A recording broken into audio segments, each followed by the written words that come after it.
as well.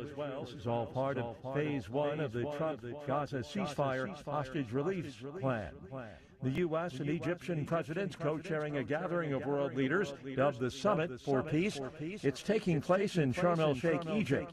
Summit's goal is to support ending the more than 2-year Israel-Hamas war after the breakthrough ceasefire deal was achieved. A nor'easter is still bringing high winds, coastal flooding to parts of the mid-Atlantic and the Northeast as well. High wind warnings and flood warnings are in place. Wall Street stocks sharply higher. This is SRN News. Just hearing the word IRS can make people break out in a cold sweat. No one wants to deal with the IRS, and now you don't have to. The good news is Legal Tax Defense has been successfully negotiating with the IRS for more than 15 years. It doesn't matter how much you owe, whether it's $5,000 or $5 million. You deserve the best in the business on your side, and that is Legal Tax Defense. Even if you're working with someone else and just want a second opinion, there is no cost or obligation to call. They can prevent levies, liens, wage garnishments, even file back tax returns. And the best news about Legal Tax Defense is they won't take your case unless they know they will reduce or eliminate your tax debt. Call Legal Tax Defense right now for a free, no-risk consultation. 800-292-7875. 800-292-7875. You have nothing to lose but everything to gain. 800-292-7875. Program is a paid advertisement and does not necessarily represent the views, opinions, or endorsements of Signal Hill Media Partners, its affiliate stations, or its advertisers. Welcome to Taking Care of NC, the program dedicated to exploring the issues, opportunities, and challenges shaping the great state of North Carolina. Join your host, Representative Jeff McNeely, as he delves into meaningful discussions about politics, community initiatives, and the people working to make a difference. Whether it's tackling local concerns, highlighting state achievements, or addressing pressing legislative matters, this show is your go-to source for understanding how North Carolina is growing and thriving. Stay tuned as we kick off another insightful episode of Taking Care of NC. Good morning, North Carolina. Hope everybody's doing well out there. Looks like the rain has gone and the sunshine. Looks like it's going to be a nice day. So hope you stay in and listen or get where you can on the radio. But after that, go do something. Anyway, continuing our series on mayoral candidates for the city of Statesville. And so we have our second series today, and I have Ms. Roseta Williams with us. We've had great debate. It's 1T, y'all. I don't care. I have changed it twice now in my Facebook post, but it's 1T. So we got Ms. Roseta. Roseta, good to have you with us. It's nice to be here, Jeff. Nice to be here. Thanks for the invitation, and I'm looking forward to this conversation today.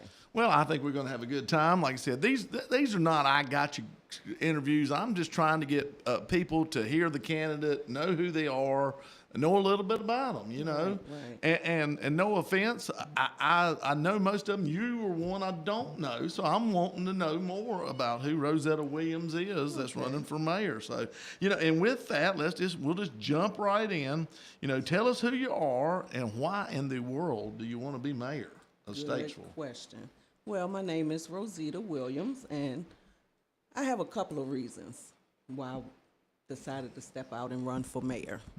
And one of the reasons were I came here looking for, from up north, from Washington, D.C., looking for a nice community that was quiet. I'm coming from the city.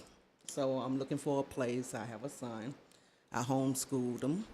And I was looking for a place that I can call home, settle down. I have 2 daughters that actually, at the time when I came here, stayed in South Carolina. So I wanted to be between home and my 2 daughters. So I found this place, and it was exactly what I was looking for. It was peaceful. It was quiet. I liked the community base of the environment here. I liked that it was no pressure. What made me actually step out to run for mayor is I had a few challenges when I came here. One of them was childcare. I'm definitely a family-oriented type of a person. And I noticed that we had shortages in those areas here with my grandchildren. I have 4 grandchildren.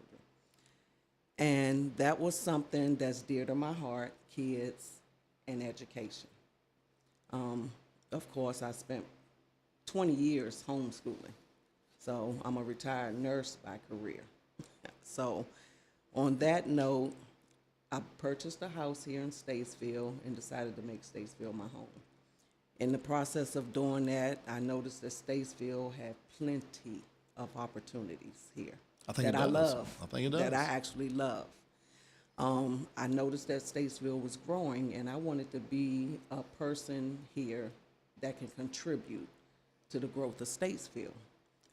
I saw areas that needed some work here, and I felt that I could, put forth my effort, at least as a citizen and a resident here of Statesville, to contribute to the positivity of a growing area.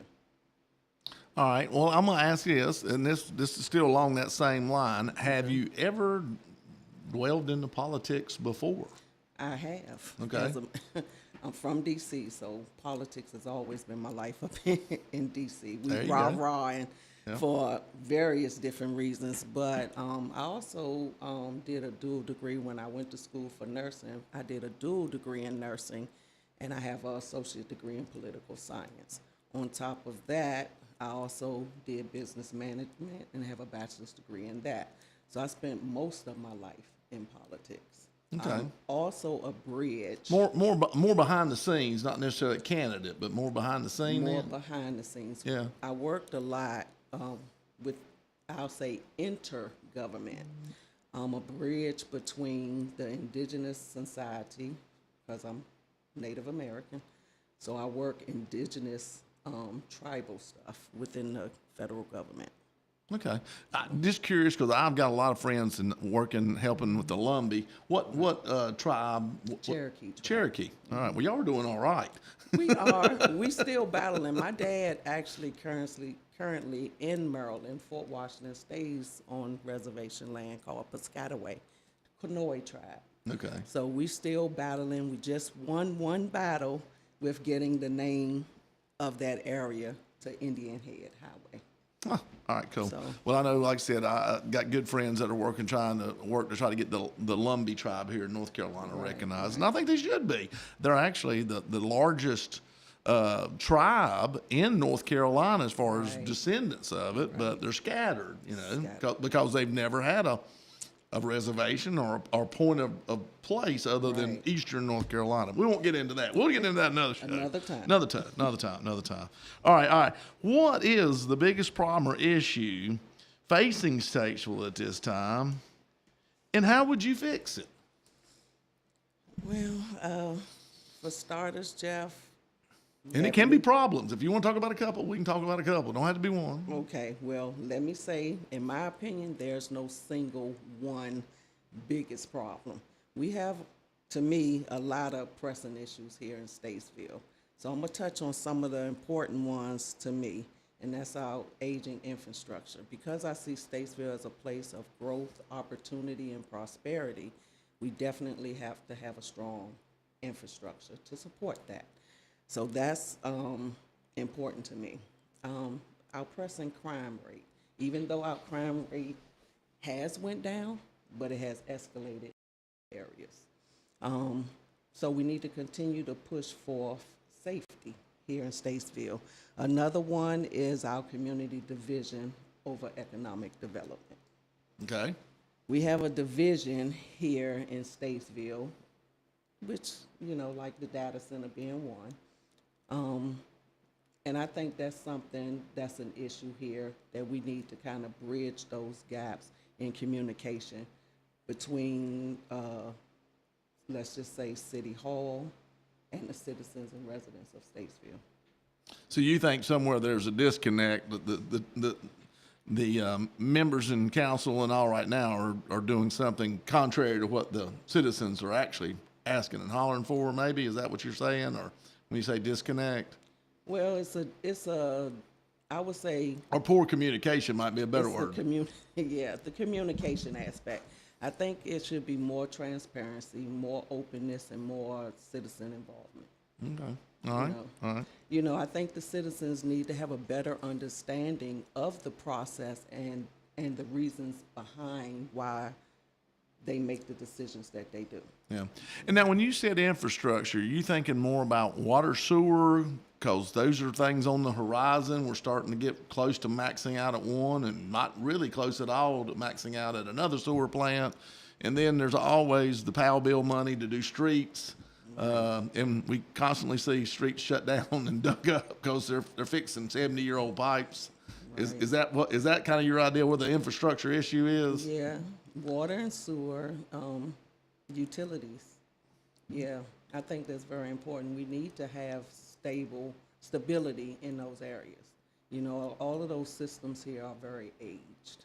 You know, it's an old place, an aged system that kind of, in my opinion, wasn't really put in the forefront in the times that it needed to be before it got to the point that it's at now. Yeah.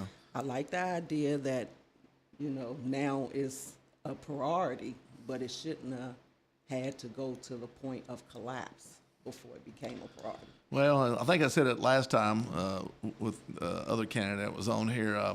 Unfortunately, water and sewer, it's not sexy. It is not. It is not. But sometimes you don't need sexy. You need. I told this one time to a bunch of engineers when I was at a transportation conference. I'm one of the chairs on transportation. I said, I don't need sexy roads. I need roads that's going to last. Correct. Correct. So that's kind of where water and sewer is. Yeah, that's kind of where water and sewer is. It ain't something sexy to talk about, but it's something that's got to happen. It's got to happen. It's the day to day. It's the day-to-day stuff that happens. So it is critical. And I think, like I said, we've got pressure from the south. Troutman is in a jam. They don't have the water sewer they need, and so we don't want to be in that same situation. Right. We definitely don't. That's right. That's right. Definitely All right. don't. All right. The citizens of Statesville pay some of the highest tax rates in the region when you add the city and the county's number together. Are they getting a good deal? And if yes or no, would you raise taxes more? That's a toughie. That's why I gave it to you a couple weeks ahead. It's a toughie, Jeff. And I might get some rocks thrown at me. But you just got to say what you got to say. Nevertheless, in my opinion, no, I do not think, and I'm going to say we are getting a good deal. Okay. That's my opinion. And I'm gonna make you expound on that a little bit. I got to. We got to kill some time. And would I raise taxes anymore? No, I would not. Okay. All right. So you think we can live inside our means, as the old saying goes, with what we're getting now? Of course we can. I mean, there are other ways to expand our bottom line. Like, for instance, bringing businesses into Statesville to broaden out bottom line tax basis. That helps relieve the stress off of the residents when it comes down to taxes. That's right, and provides jobs, and provides the jobs so that you don't need to you don't have to drive 50 miles to Charlotte. Right. So my vision, cuts down on congestion. Right. You're right. And my vision is always to expand from a mayor standpoint to expand outward. Meaning my job, or how I think my job should be, is to go out and bring business, companies, corporations into the city because we need the tax base. We need the tax base added to our budget. Well, and I've always said, a lot of people, I don't think get it, but you can change the size of the pieces of the pie. Right. But the only way you're going to really gain and work is make a bigger pie. You're correct. And that's how I'm thinking. Because if you start taking one slice a little more from somebody else, you're going to hear a holler here and a holler there. Right. Grow the pie bigger. I like the term float all boats, rising tide. You're right. Right. And you can only do that with a good industrial base. If you let that slip away, you become purely residential community. You're right. That means you can't hold taxes down because the demand on resources is too high then. Right. That means you have to, if you add on to one side, it's kind of like a robbing Peter to pay Paul type of thing. Yeah. And That's never a good system, and it's not sustainable. Well, we'll get into this later, maybe whatever. Do you see a way, since you don't want it, do you see a way where taxes could possibly be cut? Not counting the last question. Can't lose, can't cheat there. Can't cheat there. With just what we got now. Willing to look at it? Look at it, yes. Not opposed to it. I'm not opposed to it, no. I'm Okay. not opposed to it. I have to always include myself in this picture, so never am I opposed to cutting my taxes. Well, there you go. Never. And the taxes of other people. If I can expand the base, then it does automatically. I will float that savings onto the residents, to the citizens, because somewhere you have to have a balance. You want your citizens to be happy and giving. You can't make everybody happy. I do understand that, but at the same point, you want to make it sustainable. You want to have it to a point where people actually enjoy their life here, and it's reasonable. Well, I think, here's the thing. A lot of people think that you can tax your way into prosperity, and you can't. But people, I still believe, at the end of the day, know how to spend their money better than government ever does. But there's certain things government has to provide, has to do. Right. Now, we've dreamed up a lot of other stuff we think government has to provide and do, but that ain't necessarily true. So the kicker is, once they get that extra money that they're not maybe putting into the government and to the economy, sales tax, other things happen, revenues actually increase. And a lot of people don't believe it happens, but we've shown it time after time after time. You're right. It happens. It does happen. All right, we're gonna go to number 4 here. We've got to slow down a little bit because we're not using our time. But some people feel that being the mayor is more of a ceremonial role. Do you believe that is true? And would you change that impression? Because a lot of times the mayor doesn't get to vote. Sometimes it goes months at a time before the mayor actually votes. But everybody needs a choir director if you're going to sing. Well, I will say this. Looking at myself, I'm going to use myself as an example in that position. But first, let me answer your question. Yep. Yes, I do believe that is true. Yeah. The mayor here in Statesville, his role is more ceremonial and legislative. Mm-hmm. In my opinion, I don't think that's the role for a mayor. And of course, those are the normal things that a mayor should do. Yes, you got to go around town, you got to do ribbon cuttings, and you got to present your face. You have to have your face out there. But I think the role of a mayor goes beyond that. And what I mean by going beyond that, you have to not only represent your public functions from a ceremonial standpoint, but you also need to go out and, let's just say, be the advocate for your area, for your city. So it goes beyond ribbon cuttings. I mean, to me, that's just basic stuff. That's the icing on the cake. Yeah, that's just basic stuff. And I don't want to say it brutal, but for lack of a words, that's not enough for a mayor. That's not enough. A mayor's supposed to not only be the face for their city, but they're supposed to represent the city, go out for the city, stand for the people, and then bring it all in-house. Well, I think one of the most important things for a mayor in any town or city is to kind of be the heartbeat, the pulse.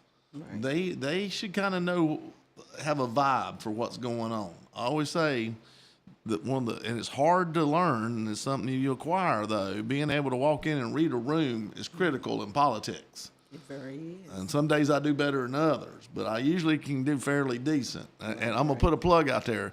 Past Sheriff Phil Redmond was one of the greatest ones I ever saw at reading a room. I mean, he could tell you real quick where the problems were in the room and where the problems weren't in the room. Right, he was good. And I've tried to kind of watch and learn, and look at people and listen. and figure out what's going on in their little small area. We may be one town, maybe one city, but there's many little communities inside of that. Right. And not everybody's in the same area, in the same place, both physically and mentally, as we'd say. So it's a melting pot that the mayor stirs. Correct. Hopefully they stir it good. They don't stir it bad. So I think for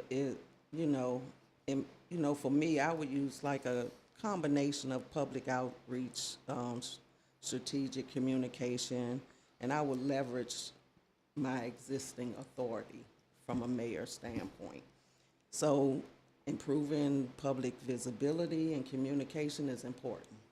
I think mayors should go out and, like you say, into those various small communities, find out what's going on. You have to be in touch with the citizens in your city in order to understand their perspective fully, to be able to go back into City Hall, so to speak, and place that on the table in front of council for discussion.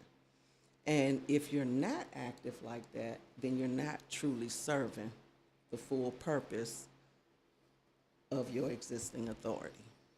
Well, and I think one thing too, that a lot of people don't realize, although the mayor doesn't have a vote, they can set the agenda of the meeting. That's correct. So they maybe don't row, but they can steer. You're right. That's why it's important for the mayor to be visible within the community, because you can't steer the council if you have absolutely no connection to the citizens within your city. Do you feel like that's a strong point with you, that you're able to reach out and make connections? Oh, that's a very strong point with me. Okay. That's a very strong point. And you seem to be very, I hate to use the word accessible, but that's what you got to be. People shouldn't be afraid to come and speak to you. And of course, you can't be afraid to go speak to them. This is not a job for shy people, for introverts, by no means. It is not. I always say you're best off if you're an egomaniac like myself. It helps. Well, I'm an outgoing person as far as, especially vocally, and I can talk to anybody. I can meet them wherever they are, at whatever stage they are. And because my background is so diverse, I can understand various different aspects of what a person is going through, what they're dealing with, and resolve issues pretty quickly. Okay. And, you've got a lot of egos in politics always, like I said. So there's 8 of them sitting on that board. And so you're going to have to be good at personnel management, as we say, or better yet, ego stroking a lot of times. Right. That'll be a challenge. Well, I will say this, Jeff. I can stroke an ego a little bit, but I will lay the cards on the table.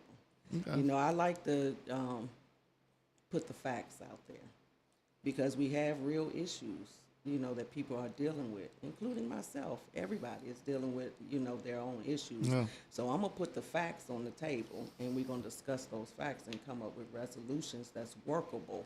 Even, like I said, you can't please both sides of the perspective, but we can definitely negotiate and collaborate and fall somewhere in the middle that's workable for both sides. Well, and Costa Cute's been mayor for a long time, done a good job, and always been very visible and out there. And I'm not going to say he's the blueprint necessarily, but he's always made himself accessible, and I think that's one of the reasons he's been able to be mayor for a long time. People could talk to him, they could find him, and so that's what I think is one of the main parts of this job. And it sounds like you understand that the way you're coming through to me here. So, all right, and we're maybe a minute or two ahead of ourselves, but we're not bad. We're going to talk on this last question a while then, because it's a toughie. It appears that and we're going to throw a number out there, we think it's going to be, that the $5 billion data center is going to happen. Oh, yes. The vote part's done. Now it's up to the company to show up and build a thing. And we won't say whether you're for or against, but there should be about $25 million in new revenue coming from the taxes on it. And that's, it won't happen all at once, but that'll be on a yearly basis. So that's kind of like hitting the lottery. That ain't bad. What should we do with this new influx of money? Well, as a new mayor, Jeff, coming in, of course, there are always, his current things already in the works already. Yeah. That's going like our critical infrastructure needs. So I definitely have to focus on that, making that a priority, because it's already, the ball is already rolling on that. Replacement of the old utility lines that, caused those sinkholes in the first place. I can fund updates and expansions to our sewer and water infrastructure. I think that's important. Our stormwater also is important. Enhance public safety. I think money should go in that area, of course. We need to complete that expansion of that police department over there. Fire station number 5 needs to be done. It needs to be put in place. I think that's important. I think the residents in that area think it's important as well. And maybe replacement of Station 2. I think that's important as well.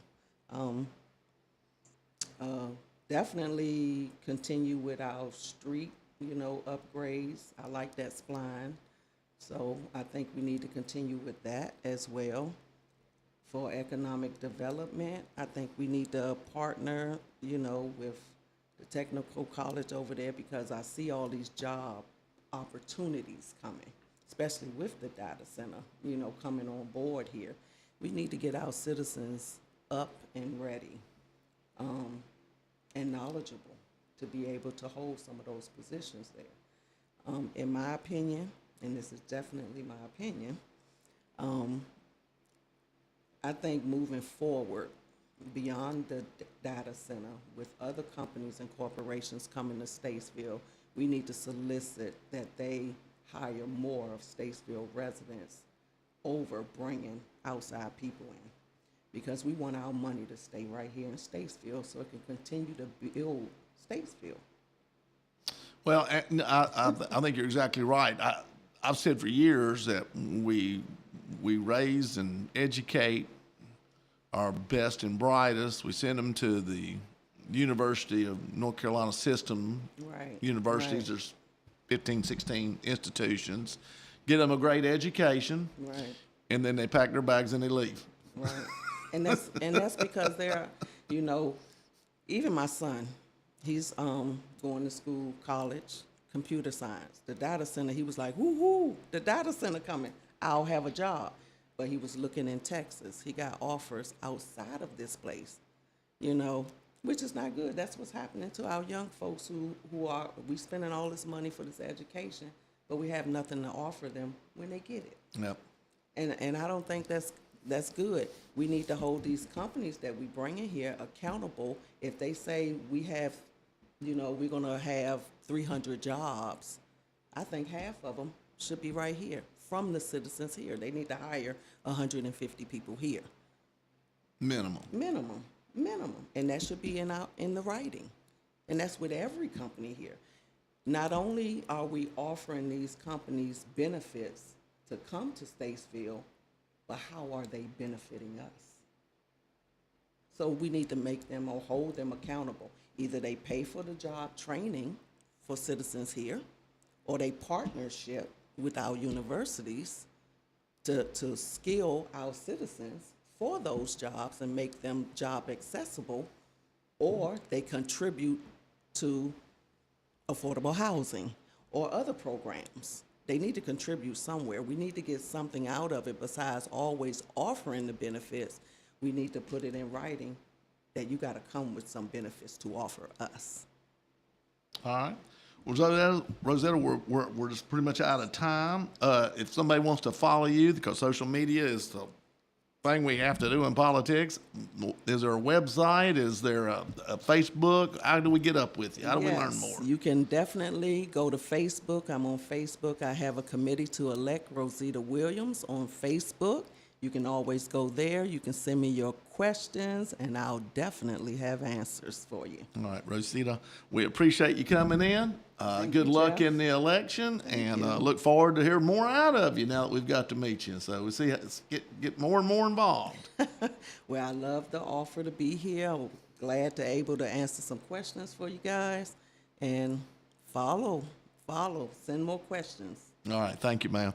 All right, folks, stay tuned for the second half of the show. We're going to take a break right now for a little bit of commercial and PSA. We'll be right back. Kids across America are going to school hungry.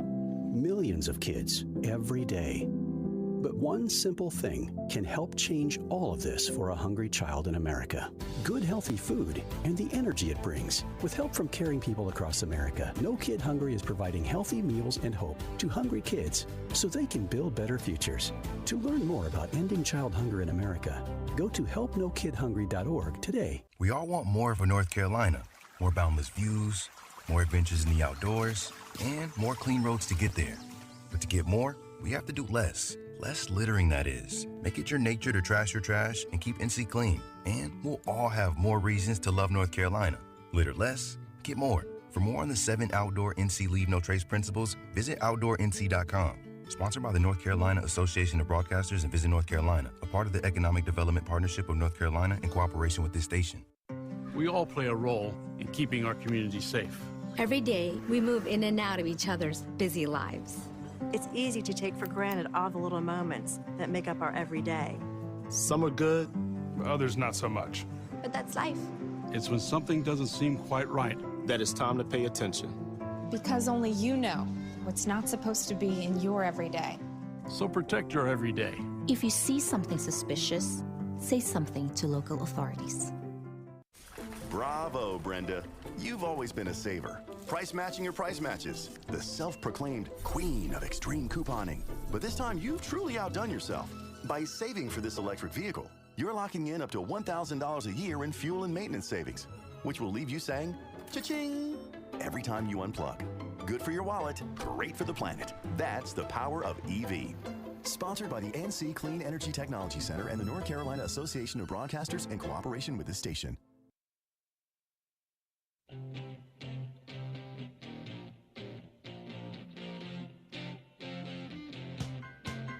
All right.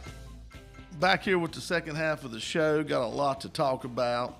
Roseta's going to sit here with me. She can stay as long as she'd like. If you get tired of listening to this mess, you can leave any time. But we're going to open up. We're going to take some phone calls probably if anybody's got anything to talk about. 704-873-9929. Give me a holler if there's something on your mind. There's a lot going on out in the world right now today. You know, we've got a government shutdown going on here now close to 2 weeks. And, you know, if you've ever wondered the old saying, if it wasn't for social media, would you know that there's a government shutdown going on? And if media wasn't out there telling you, would you know? And this is a question that I hear all the time, and here's the answer. If you're going about your daily business and you don't really realize anything's happening, then you're a maker. If you realize that the federal government shut down and it's causing problems in your life, and I ain't saying this in a bad way, but there's a darn good chance you're a taker. So there you are.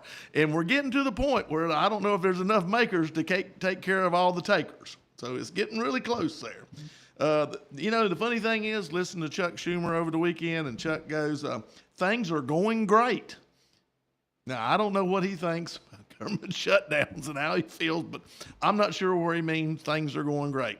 Folks, I'm telling you, the bill that they have to vote on is the exact same bill. It's only 24 pages, which is like 3 words in political writings. 24-page bill. They voted on it 12 times, I think, or 13 times before. I think 12. This will be the 13th. But now, all of a sudden, we're not going to do it. And know this, there'll be another one come up November the 21st. This was just a 7-week continuation. Now, the big thing that I hear from the Democrats is that all the Obama stuff's going to expire December 31st, and we're holding a hard line. This is going to cost American public billions of dollars in subsidies and all that.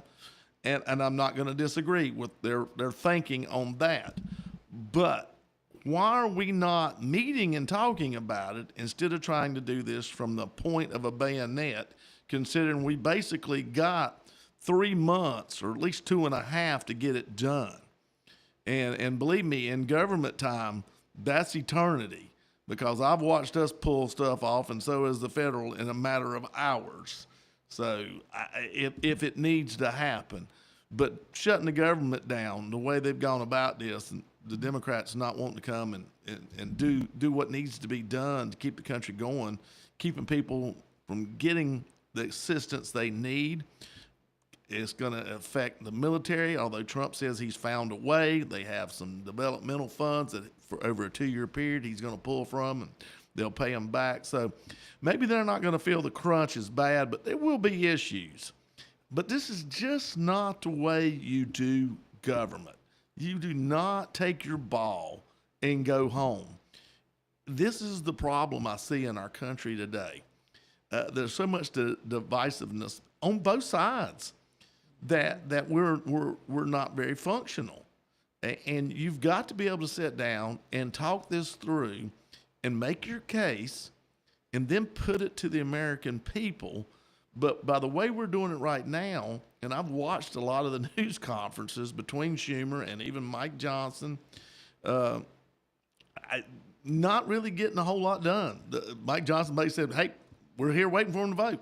We're here waiting for him to vote. And Schumer's like, well, nope, we just can't do it. We got to get something done. And I'm telling you, the Republicans are dug in, and I guess the Democrats are too. And we'll see how long this goes. You know, my only hope was in this is that once this is all said and done, the continuing resolution is signed, the government opens back up, we'll go back and pay all the people the salaries that they missed. They're going to get paid.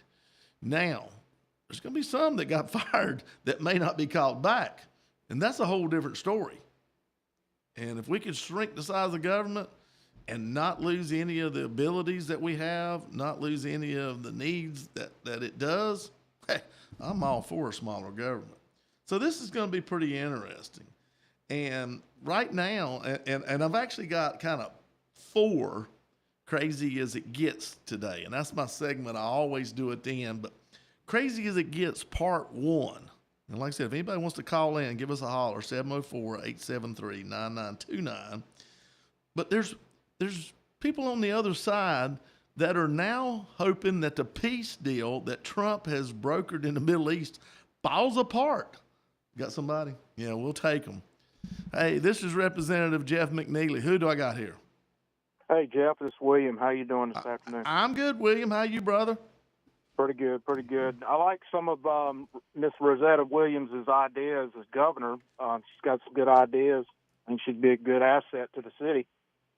On this government shutdown, you go back to 2018, and it was shut down during Donald Trump's administration then over the border.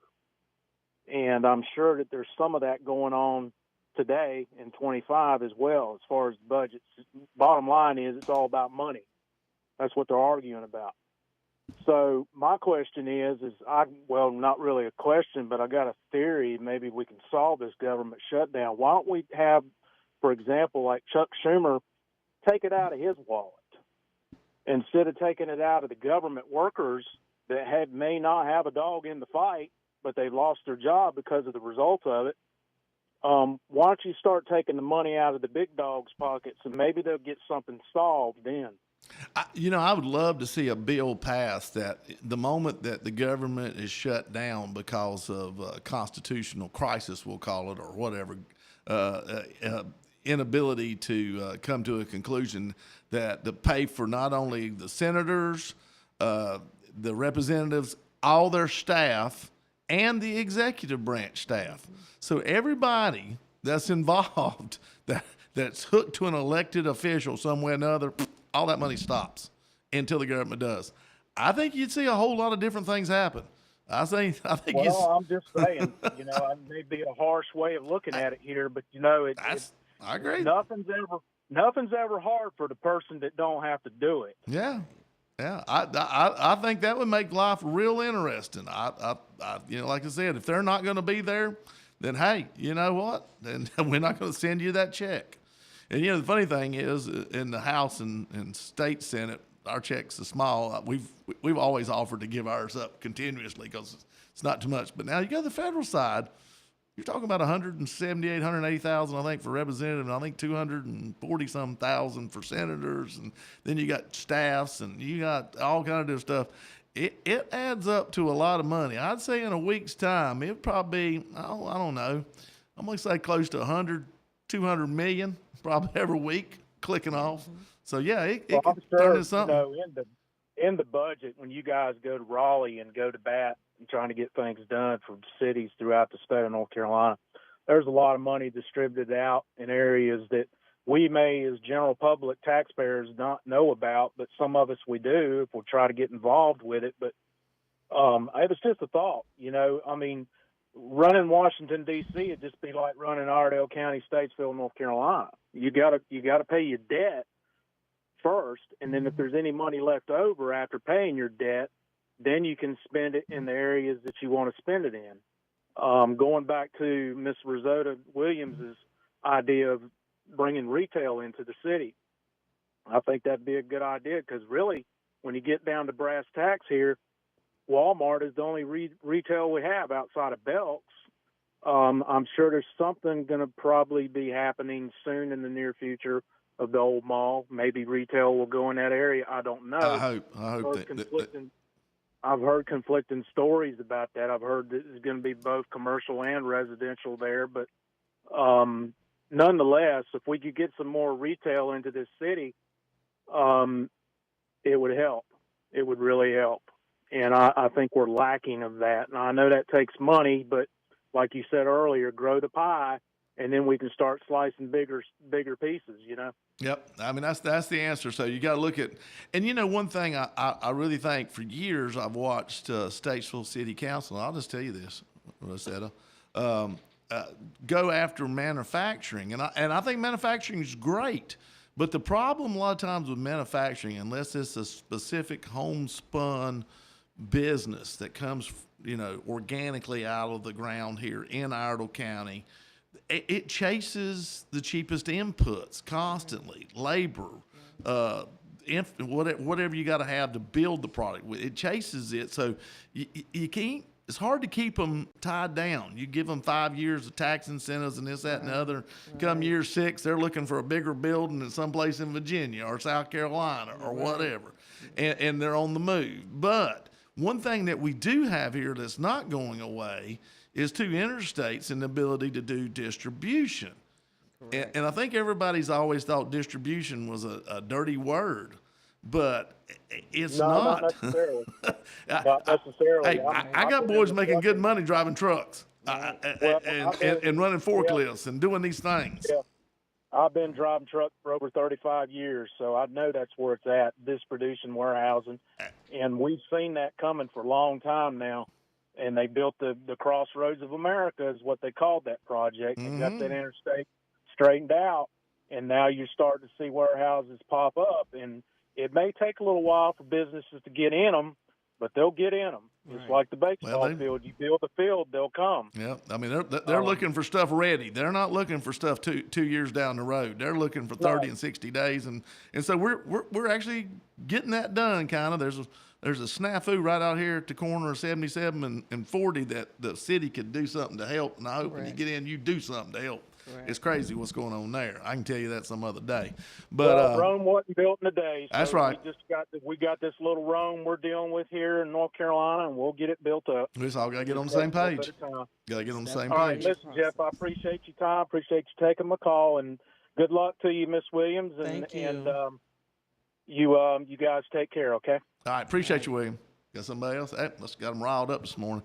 Hey, it's Representative Jeff McNeely. Who we got? It's Jesse, Jeff. You doing Jesse. okay? I'm good, brother. What you up to? I hadn't heard from you in a while. I figure you've been busy. Yeah, that I have been trying to put food on the table, merely put food on the table. Are we on break or we on air? We on air. We on air. Okay. But yeah,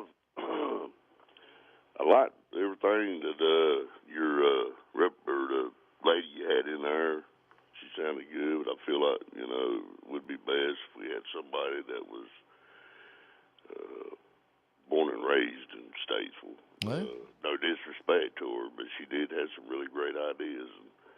And sometimes it takes somebody from the outside to see what the heck's going wrong. Out of the box. But, I've done manufacturing my entire life. And before COVID, I'd actually spoke to the Colliers about that mall out there. I talked to them. And the way the manufacturing is going to have to come back. It's got to. We got to make things, How many times you seen a farmer literally go out there? This is no disrespect to no farmers. I try to help them every time I can. Literally sit down and milk a cow, or get out in that field and hoe a row and put the seed in the ground by hand. You don't see that. That's why you got John Deere and robotic milkers now. That's why we got manufacturing, Jed. And I ain't saying I don't want manufacturing. It's hard to keep them. It's just hard to keep them. Well, and that's we need to get if we're going to promote democracy and not communism, we're going to have to bear down on. And I think Trump has done some of that. Is on what we allow to come into this country.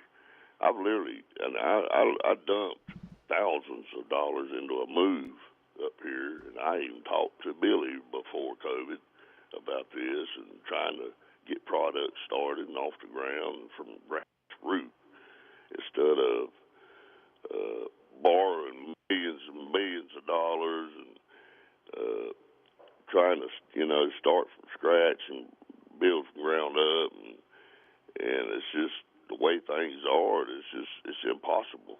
It is impossible, and I don't care. It takes so much money. Until there's so much money being printed and given to get what I think is bad deeds done. It's just there's hours of conversation here that needs to be addressed, and I wish we could do it in one little show or 15 minutes, but I know. But I told the caller, that mall out there needs to be, I would think, because of the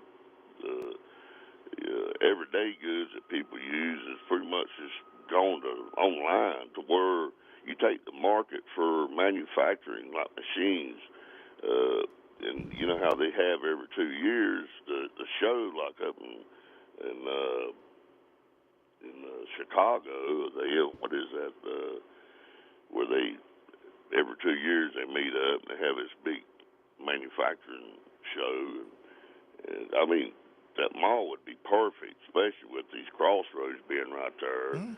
That they could set up in there where that makes manufacturing products because whenever I go to want to buy something, I want to go and look at it, I want to touch it, I want to be able to see it run, and I just think that mall would be an ideal place for places like Haas to come in and set up. Or so like a huge convention event center.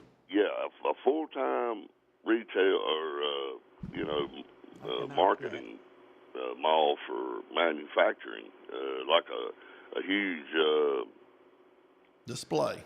Display facility. There's a lot of things. It doesn't need to be multifamily housing. I think we got a bunch of that already. Well, it doesn't need to be that. You can't use that up on that close to the interstate. You can't. But being able to grow businesses again, I think from grassroots is what's going to get them to stay here, and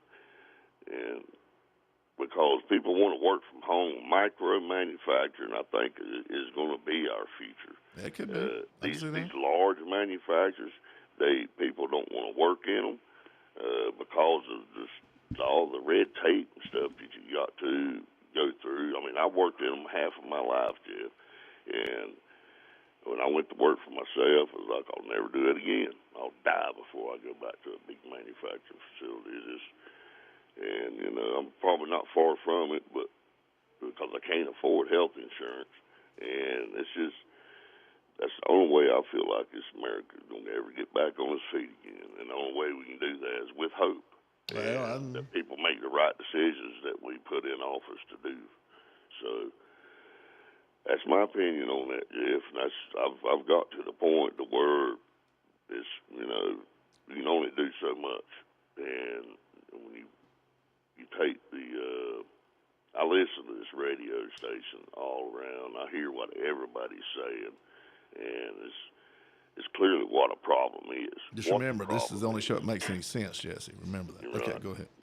Well, if you listen to them all, you'll get make a lot of sense out of all of it, and you'll see where the problems are. All right. Hey, let me catch another call, but I appreciate you, brother. Yes, sir. Thank you, right, Jeff. see you. Have a good day. You too. All right, here we go. Looks like we're hot today. Hey, this is Representative Jeff McNeely. Who we got? Did we lose one? Hey, this is Representative Jeff McNeely. You still there? Yep, sure hey, am. Who we got? Richard Coleman. Oh, Richard, what's up, brother? I ain't talked to you in a while. Well, you don't ever call me anymore. Well, I don't know if that's true. Do you call me? I swear my phone works both ways. Uh-oh. Come on now. What you got on your mind, though? What you got on your mind? We'll get into that. We'll get into this, not talking to each other here later.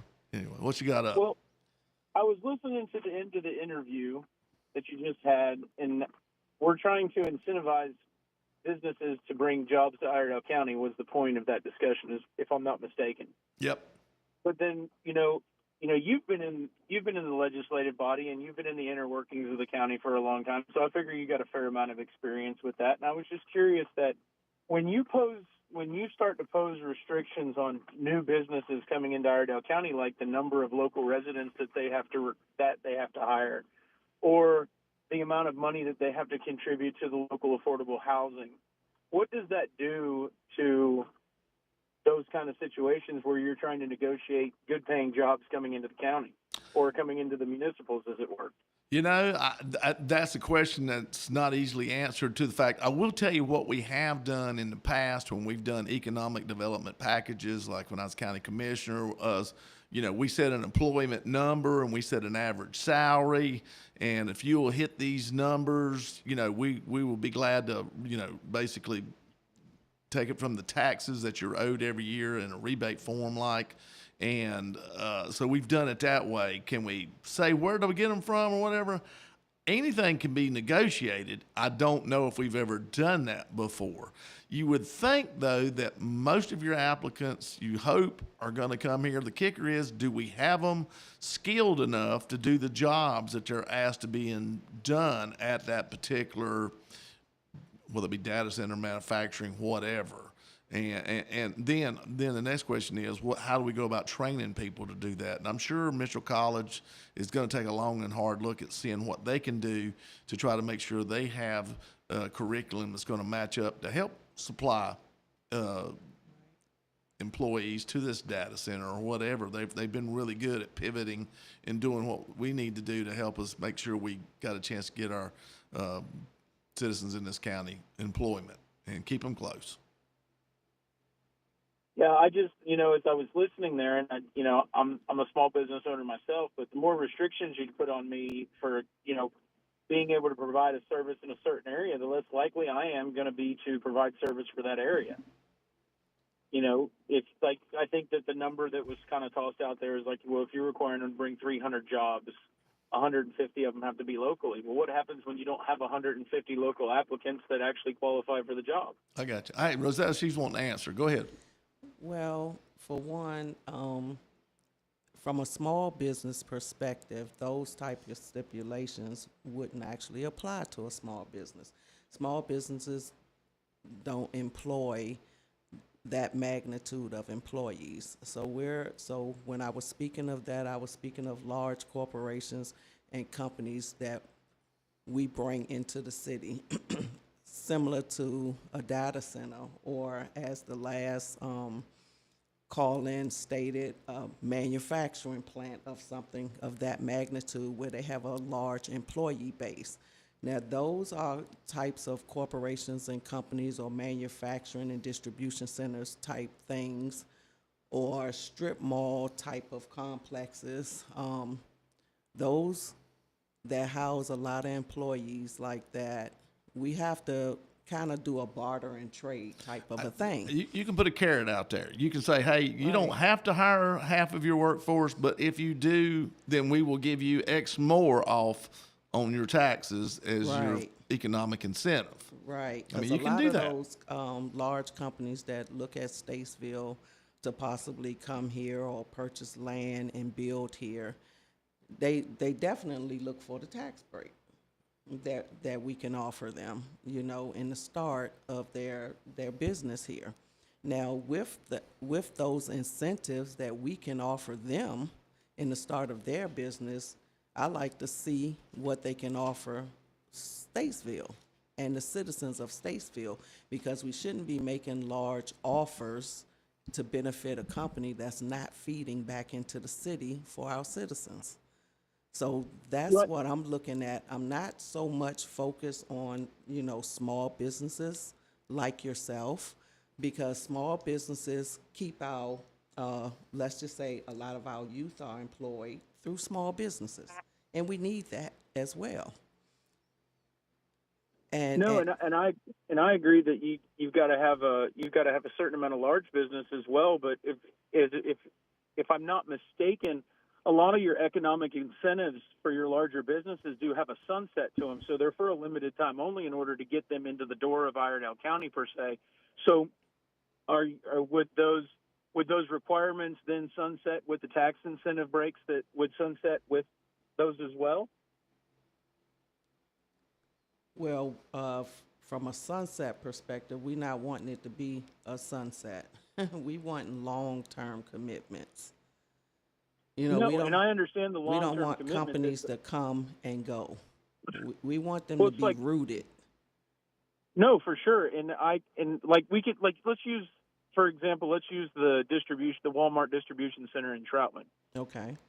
Their economic incentives have a sunset to them.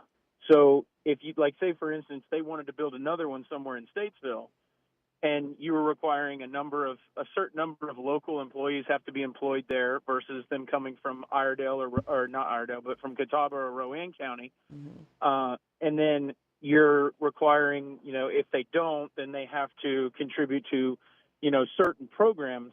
Well, the way that I've seen a lot of those economic incentives work is they give them, a 5 to 10 year period, and then after that it goes away. Well, if Walmart sets up a distribution center, the idea is they're not going to be there for 5 or 10 years. They're going to be there for as long as Walmart's in business. Correct. And providing those jobs and those economic incentives and those benefits to the surrounding area. Would it be your place to recommend that those things never sunset so that the tax break never sunsets as well? We've always put like a time limit stipulation, 5 years. Most we've ever done was 10 years that I can remember now. Hey, Richard, the bad news is we're going to take it offline and ask this question because we're running out of time. So if you want to hang on the line, we'll talk some more as soon as the show's over. But let me get that. All right, just hold tight. Hey, folks, I got to end it with this because I actually had 4 different parts to as crazy as it gets, but this is the most crazy as it gets. Ian Roberts resigned superintendent of the Des Moines, Iowa school system, was found to have no doctoral degree that he said he had, not really the actual master's degree that he said he had, was here illegally as an immigrant. It goes on and on and on. Actually, faked being principal of the year at a Pennsylvania school system that he later became superintendent at. He put that on his resume. Been faking stuff for 20 years, has a drug conviction, ran in the 800 meters in the Olympics for Guyana. You'd think that would, and that's on his resume, that would be a tip that maybe you're not a citizen rightly to hear. But anyway, then he got caught for weapons charges in 2020. In 2022, had a restraining order put on him after he was hired in 23. With all this going on, Des Moines hired him. May of 24, the judge ordered him removed from the U.S., failed the appeal, was denied April 25th. Finally, ICE shows up And after a chase in a issued school vehicle, they captured him with a gun on him in it that he wasn't legally allowed to own. I'm sorry, folks. You just can't make this stuff up. All right, let's pray. Dear Heavenly Father, dear Lord, we thank you. We thank you for many blessings. Let us be wise. Let us be prudent. Let us be always looking to you for guidance.